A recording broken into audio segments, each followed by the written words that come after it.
Good morning everyone. आज हमारा topic है manufacturing of cement by weight mixing process. इससे पहले वाली वीडियो में हमने कवर किया था manufacturing of OPC by dry mixing process. तो दोनों में डिफरेंस क्या है कि यहाँ पर जो मटेरियल्स हैं, रॉ मटेरियल्स हैं, उनको अपने वेट फॉर्म में मिक्स करना है। मोर ओवर बाकी जितने ऑपरेशंस हैं वो ऑलमोस्ट दोनों में ही सेम है। तो एक बार हम सारे प्रोसेस को दोबारा डिस्कस कर लेते हैं। तो सबसे पहला हमारा स्टेप होता है कि सिलेक्शन ऑफ रॉ मटेरियल्स, और उसके अंदर हम जहाँ पर सीमेंट मैन्युफैक्चरिंग यूनिट आपको लगानी है वहाँ पर पहले उस रॉक्स का केमिकल एनालिसिस किया जाता है, सर्वे किया जाता है, और उसमें रॉक्स में जो ज़रूरी एलिमेंट्स हैं सीमेंट के लिए, कंस्टिट्यूएंट्स हैं, जैसे कि लाइम है, सिलिका है, एल्यूमिना, आयरन ऑक्साइड वगैरह, ये पर्याप्त मात्रा में है या नहीं, ये सारा सर्वे किया जाता है। और फिर हम मैन्युफैक्चरिंग का काम शुरू करते हैं। तो कैल्केरियस और आर्जिलेसियस स्टोन्स हम पहले उनका सिलेक्शन करते हैं। और कैल्केरियस रॉक्स जो हैं, क्योंकि वो कुछ रॉक्स हैं जैसे कि हमारा इसके अंदर आ जाता है लाइम स्टोन्स हो गए, चौक हो गए, मेराइन सेल्स हो गए या मार्ड वगैरह हो गए, तो ये सारी रॉक्स हमारे को लाइम कंट्रीब्यूट करती है। दूसरी तरफ है आर्जिलेसियस रॉक्स, जैसे कि हार्ड क्ले होगी या ब्लास्ट फर्नेस स्लैग होगी, इसके अलावा स्लेट है, सेल वगैरह है, ये सारा हमारे को कंट्रीब्यूट करते हैं alumina, iron oxide and clay, silica. तो उसी तरह से हम एक साइड में पहले कैल्केरियस रॉक्स लेंगे, फिर उनको हम क्रशर्स के अंदर बड़े छोटे साइज़ में रिड्यूस कर लेते हैं, क्रश कर लेते हैं, और आमतौर पे हम 20 mm या आपके 2 सेंटीमीटर साइज़ में तक हम उनको रिड्यूस करते हैं। और फिर उस मटेरियल को क्रश करने के बाद हम स्टोरेज बिन्स में या सिलोज के अंदर स्टोर कर लेते हैं। दूसरी तरफ हमारा मटेरियल आर्जिलेसियस, तो वहाँ पर मेनली क्ले होती है, तो क्ले को हम पहले वॉश करते हैं वॉशिंग चैनल्स के अंदर। वो स्टील वॉशिंग चैम्बर्स होते हैं जिसको वॉशिंग बेसिन्स कह सकते हैं हम, उसमें वॉश करते हैं। वॉश करने के बाद हम उसको भी एक साइड में स्टोर कर लेते हैं इन स्टोरेज बिन्स और सिलोस। अब अगला ऑपरेशन हमारा क्या रहता है कि उन दोनों मटेरियल्स को मिक्स करना और आगे ग्राइंड करना। तो अब इधर से कैल्केरियस मटेरियल है, उधर हमारा है वॉश्ड क्ले है। अब उनको हम दोनों को मिक्सिंग एक चैनल होती है उसमें हम डाल देते हैं। इससे पहले हम उनका रेशियो डिसाइड करते हैं। नॉर्मली 3 parts तो हम कैल्केरियस रॉक्स लेते हैं because they provide lime which is almost 2/3 in cement. और दूसरी तरफ से आर्जिलेसियस मटेरियल लेते हैं, नॉर्मली जो क्ले है वो हम लेते हैं इसके अंदर, और वो 1 part लेते हैं। तो 3:1 के रेशो में हम उनको एक मिक्सिंग चैनल में डाल देते हैं, जहाँ से मिक्सिंग चैनल से फिर वो आगे फॉरवर्ड होती है और उनको हम भेज देते हैं फिर ग्राइंडिंग मिल्स के अंदर। तो ग्राइंडिंग मिल्स के अंदर उनको बारीक ग्राइंड किया जाता है। और यहाँ ग्राइंडिंग करने से पहले उसके अंदर पानी फीड करते हैं हम, और वो 35 to 50% हम पानी ऐड करते हैं इसके अंदर, इससे कि जो ये सारे मटेरियल्स हैं ये आपस में मिक्स हो करके एक मैट्रिक्स बना लेते हैं, एक पेस्ट तैयार हो जाता है जिसको हम बोलते हैं रॉ मटेरियल स्लरी या सीमेंट स्लरी। सीमेंट स्लरी को अब हम इस स्टेज के ऊपर कंपोजिशन के लिए चेक करते हैं। सैंपल लेते हैं और उसकी केमिकल कंपोजिशन देखते हैं कि वो हमारे रिक्वायरमेंट के हिसाब से है या नहीं।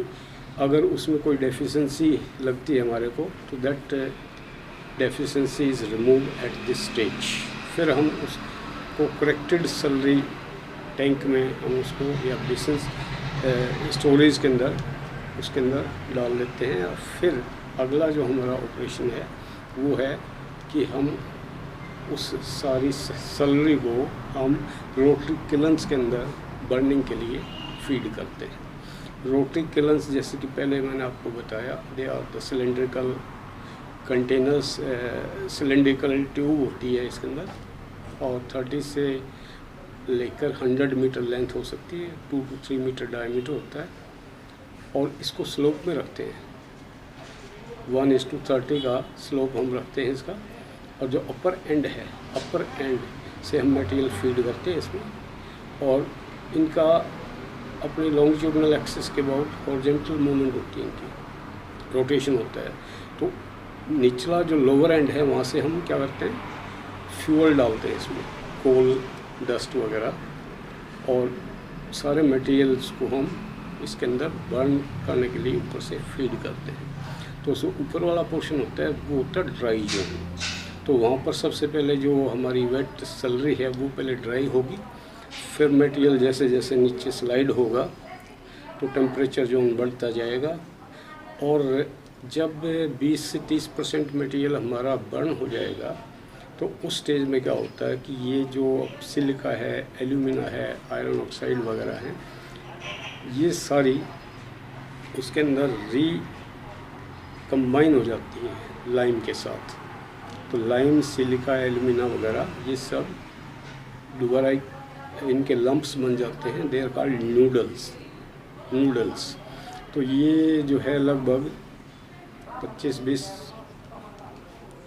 जो है mm के होते हैं और यहाँ पर फिर हम जो नोडुल्स होते हैं उनका सैंपल लेते हैं, उनकी क्वालिटी को जज किया जाता है और क्वालिटी जज करने के लिए हम क्या करते हैं, उनका वेट हम चेक करते हैं। तो 1 लीटर के अंदर 1100 से 1300 ग्राम अगर वेट उसका आ जाता है, दैट मीन्स नोड्यूल्स की केमिकल कंपोजिशन साउंड है और जो सीमेंट हम बनाने जा रहे हैं वो भी अच्छी किस्म की होगी। अब हम इन नोड्यूल्स को फिर हम क्या करते हैं, हम इनको कूल करते हैं क्योंकि ये काफ़ी गर्म होते हैं, क्योंकि क्लिंकरिंग फॉर्मेशन जो टेम्परेचर है हमारा वो 1550 से ऊपर ही रहता है। तो पहले हम इनको कूल करेंगे, इसके लिए कूलिंग जोन में हम इनको डाल देंगे या कूल एयर इसमें से ब्लो करेंगे और जब क्लिंकर ठंडे हो जाते हैं तो ठंडे होने के बाद उनकी हम ग्राइंडिंग करते हैं। और ग्राइंडिंग करते समय अब यहाँ पर हम इसमें जिप्सम डालते हैं, कैल्शियम सल्फेट 2 से लेके 5% तक। Purpose of adding gypsum is to delay the initial setting of cement, क्योंकि ओपीसी सीमेंट के अंदर इनिशियल सेटिंग टाइम 30 मिनट से कम नहीं होना चाहिए। अब इसको बारीक हम ग्राइंड करते हैं। जो कोई मिल्स होती है उनमें स्टील बॉल्स का चार्ज होता है और सीमेंट को बहुत बारीक हम पीसते हैं। सीमेंट कितनी बारीक हमारी होगी उसको चेक करने के लिए 2 तरीके हैं, या तो फाइनेंस टेस्ट किया जाए या दूसरा सरफेस एरिया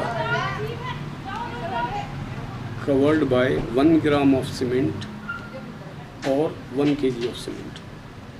तो सरफेस एरिया 1 किलोग्राम सीमेंट को हम स्प्रेड करें तो सीमेंट पार्टिकल्स